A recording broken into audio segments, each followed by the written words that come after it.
Hello there and welcome to another tutorial video. Today we're in a different location and I'll be working on a couple of different details related to Unit 13 of the Level 9 Harmony course, which is outlined through the Royal Conservatory of Music in Toronto through the 2016 theory syllabus. Today we're going to be talking about a short topic but fairly important topic called tonal hierarchy. Now, that might sound very fancy to you, but at the same time, there is an important purpose behind this. Basically, what tonal hierarchy means is the basically the layering of chords and also their importance within a scale. And this is all related to Baroque and classical theory. Now, tonal hierarchy basically means that there are different layers or levels of approach to chords and also approach to how composers use chords in a key and also in their pieces. Now, of course, in classical music, the tonic, or the first note of the scale, is considered to be the strongest part of the scale, the strongest chord. And the strongest note in the melody or in a scale is always the first note. Now, the second most important chord is the dominant chord. We can call this, I think of it like layers of a cake. We have the first tier, the most important tier. Sometimes other teachers might say that this is the foundation of music theory. So that's what we call tier 1. Now what I'm going to do as well is I'm going to erase just so that it's easy for this amount of space here and go to tier 2. Now tier 2 can be thought of as the 5 chord or the 4 chord.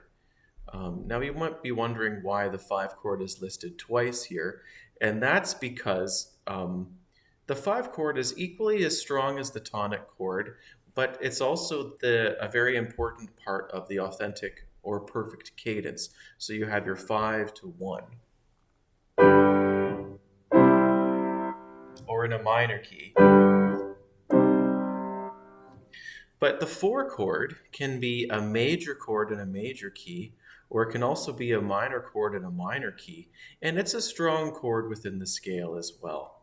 So I think of the 5 chord being the higher part or the most important part of tier 2, but then there's also the 4 chord as well.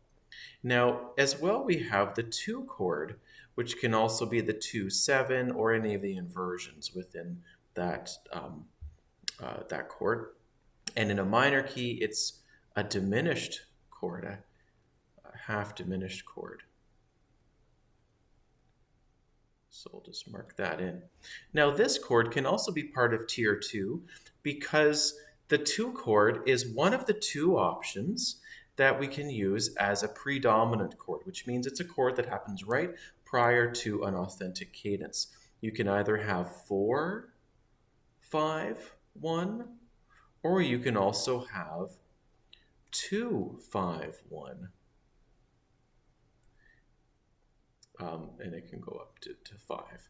So both of those options work really well, and because of that, the 2 chord is a fairly prominent and important chord within the second layer or second tier of chording in any major or minor key.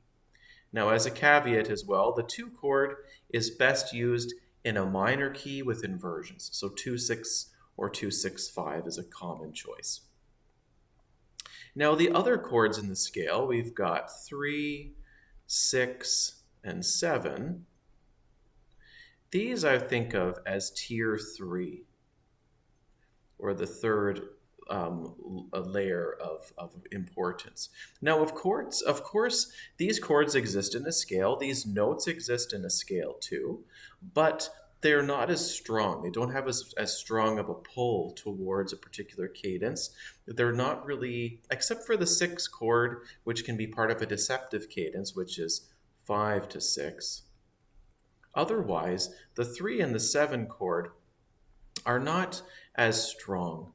The reason why, and I'll erase again just for the sake of space to outline this important thing, if we're in a minor key, let's say we're in the key of A minor, and we want to spell the 3 chord, The 3 chord in A minor would be C, E, G, which is actually in the diatonic scale, the natural minor scale. This would turn the 3 chord into a major chord. But if we were to use the harmonic minor scale in A minor, we would have a G sharp. Now, if we do that, we would create C, E, G sharp, which is an augmented sound. It's not as pleasing to the ear of the traditional composers. And so this augmented sound was avoided. And so because of that, especially in a minor key, the 3 augmented chord is not used as much. The 3 chord as a major triad does exist and it does work well, but it's not as prominent. And in a major key, the 3 chord would be minor. Let's say we're in the key of C major. The 3 chord would be E, G, B, which is a minor triad.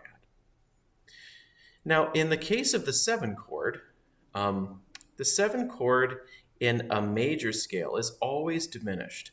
So if we're in the key of C major, the 7 chord, which would be spelled B, D, F,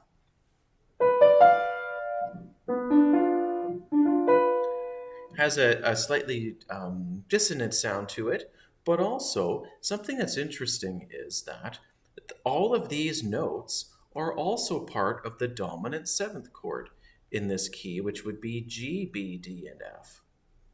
So when composers are choosing chords, they would be more likely, especially near cadences or to make important statements in their music, they would use the dominant 7th chord over the diminished triad on the 7th note of the scale because the dominant has a stronger effect. So that's why we put it's one of the many reasons why we put the diminished chord on the 7th note of the scale into the 3rd tier.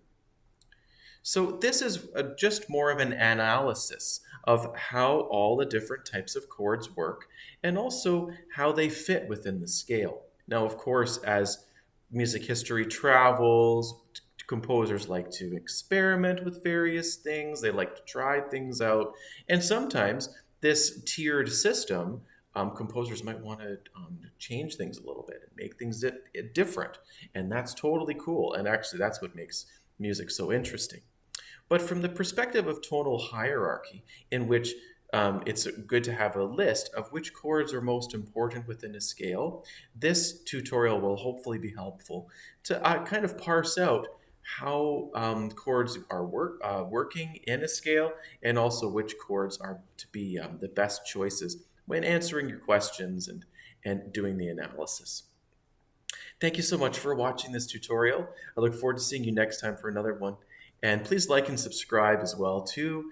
And please share this video with your friends. Thank you, and we'll see you again next time. Take care, and bye for now.